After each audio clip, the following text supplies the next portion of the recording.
There's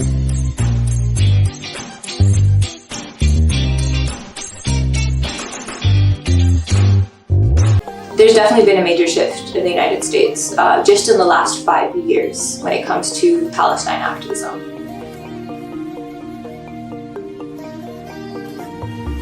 So for one thing, when I was in college, the number of students involved in doing anything related to Palestine was under 10 actively. And all of them were viciously attacked, and doing this work they knew came with many compromises and many threats. And yet, when you look at today what's happening, and the number of people involved in the movement, the number of people eagerly wanting to learn more, to connect the dots between Palestine and numerous other movements for social justice in the US, from movements against police brutality, so the movement for Black Lives, to climate justice, to immigrant rights, to anti-war work, it's really astounding. And the fact that we can talk about Palestinians, we can talk about Palestine without having to qualify it, without having to respond to the same threats or accusations of anti-Semitism, terrorism charges. That's not to say those are completely gone, far from it, they still exist. But what we're seeing now is that Palestine is increasingly not a fringe issue.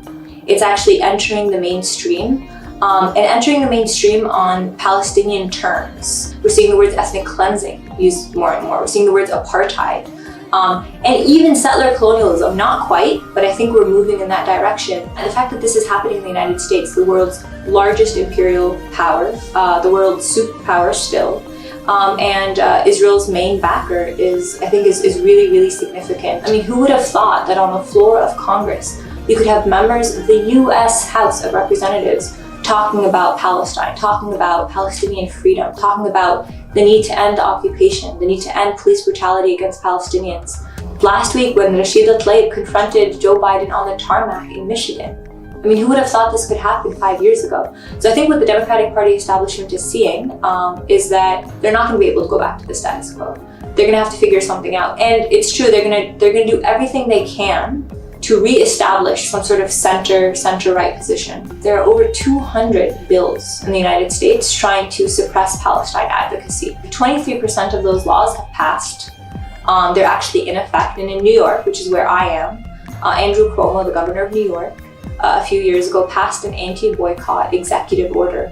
And what that meant was, if you, as an individual or as an institution or organization that receives funding from New York State, if you engage in any form of boycott against Israel, any form, even if it's tangential, meaning you invite someone to speak that engages in boycotts of Israel, you will lose that funding. You will be put on a blacklist and you will not get funding or support from the New York State. Now, this is a huge violation of constitutional law, and people have pointed that out. But what Andrew Cuomo is doing is something that other states are trying to do or have done. There's a reason why the US government is waging an all-out war on BDS, because it's going to hurt its own profits. It's not just about Israel, but it's about US economy, US profits in the military-industrial complex. So Caterpillar is one example, because Israel uses those bulldozers to demolish Palestinian homes, to build the apartheid wall, etc. Boeing is another example, because they supply the aerial weaponry that Israel uses to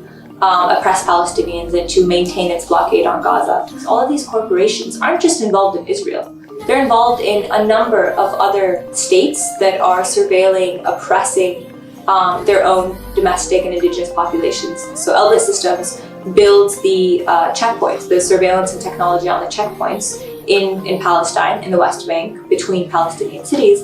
And it also actually built the US-Mexico border technology and surveillance that's used against immigrants and refugees on the US-Mexico border. So there's a lot of connections to be drawn, and I think that's why BDS is so important, because it helps us draw these connections between corporations that are complicit in human rights violations and crimes against humanity all around the world. The reality is, there's more of us in the streets, yes. There's more people talking about anti-Zionism, yes. There are more people identifying with Palestinians in their fight for liberation, that's true. But there's still a $3.8 billion package that's going to Israel every single year from the US government. So I think the next step is, how do we take all of these shifts and how do we create something concrete to stop the material support for apartheid? How do we defund Israel's settler colonial project? And then how do we take that and incorporate it into the broader fight against the